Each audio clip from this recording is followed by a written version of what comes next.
So, have you ever really wondered what the wealthy do differently? I mean, really. It's not some crazy formula. It's about habits. Real, tangible habits that we've pulled from over 17 years of interviews with some of the sharpest investors and business leaders out there. We've taken all that wisdom and turned it into a guide. Ready? Let's jump right in. Now, the reason we can do this is thanks to the incredible work of financial journalist Sonia Shenoy. She got this amazing access that gives us a window not just into what wealthy people do, but way more importantly, how they think. So yeah, let's start right there. Let's talk about mindset. You know, before a single dollar or rupee is ever invested, the most important work has already happened, and it happens right up here, in your head. The real foundation of wealth, it's not money. It's a very specific, very powerful mindset that you have to build first. And this is the fundamental split. It's everything. Someone with a scarcity mindset sees a fixed pie, right? They're terrified of losing their tiny slice.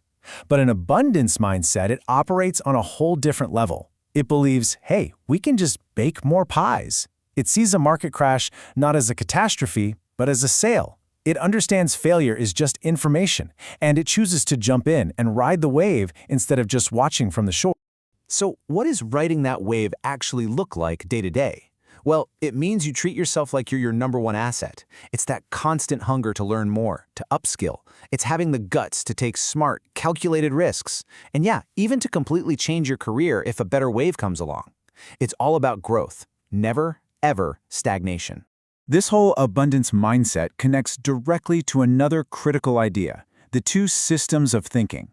You've got System 1, which is your gut reaction. It's that fast, emotional, panic button part of your brain. And then you have System 2. That's your inner analyst. It's slow, it's deliberate, it's logical. Now take a wild guess which one the wealthy train themselves to use for all the big decisions. Exactly. System 2 is all about the power of the pause. So let's say a stock you own just tanks, down 20%. System 1 is screaming, "Sell! Get out! Ah!" But System 2? It takes a breath and calmly asks, "Hold on, why did it fall? Have the company's fundamentals actually changed? Or is this a buying opportunity?" It's about swapping out that raw fear for cool-headed analysis. And for long-term investing, this is an absolute game changer. And this quote, it just nails that mindset in action. This is about the veteran investor Romesh Dani. His lifestyle didn't blow up just because his net worth did. And look, this isn't about being cheap. It's about a choice. It's about valuing things that grow in value, assets, over things that lose value, like flashy appearances. This is quiet wealth. The focus is on building a rock-solid financial foundation, not on putting on a show. That discipline ties directly into the incredible, almost magical power of thinking long-term. Look at this number, 20,000 rupees a month. This is the simple, consistent amount the journalist we mentioned started investing back in 2014. It doesn't seem like a lot, does it? But you just wait. Watch what happens next. Now here's the most important part. For the first 5 years, it felt like nothing was happening. You're just putting money to the market, it's going up, it's going down, it's kind of wild. This is the exact point where most people get scared and quit. But the real magic, that crazy exponential hockey stick growth of compounding, it only really kicks into high gear after that initial slog. You have to give it time to work. And here it is, the payoff. That small, consistent, 20,000 rupees a month, after a decade of just being patient and thinking long-term, grew to over 80 lakhs. That's not luck. That's not about timing the market. That is the beautiful mathematical certainty of compounding when you just let it do its thing. Okay, so we've got the mindset down. We've mastered the inner game. But a mindset without action is just a nice idea, right?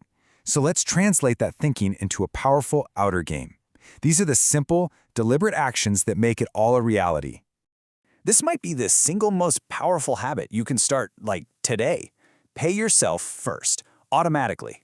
The second your salary hits your account, a preset amount just zips over to your investments. Done. Then you just live on whatever's left.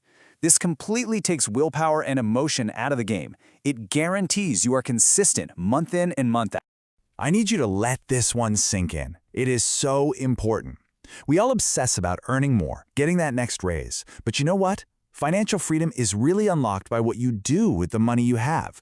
A higher earner who spends every penny is way more fragile than a modest earner who saves and invests like a machine. Your savings rate isn't just a number, my friend. It's the engine of your wealth creation.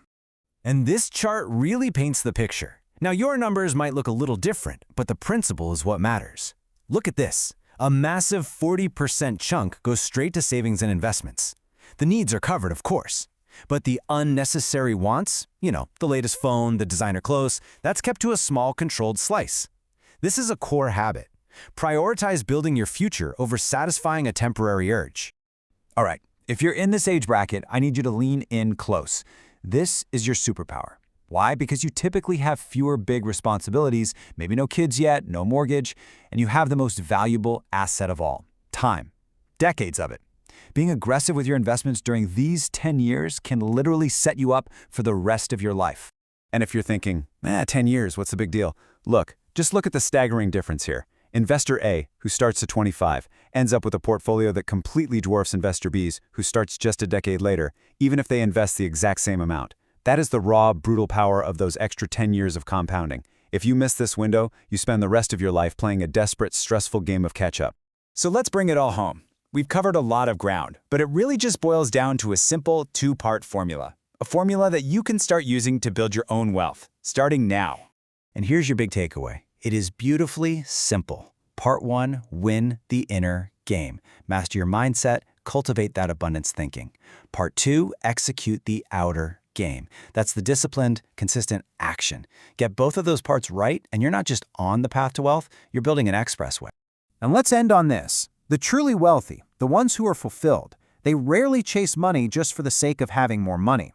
They see it for what it is, a tool for freedom, for impact, for creating something that matters. So the real question isn't just how to get wealthy, it's once you have that tool in your hands, what will you choose to build with it?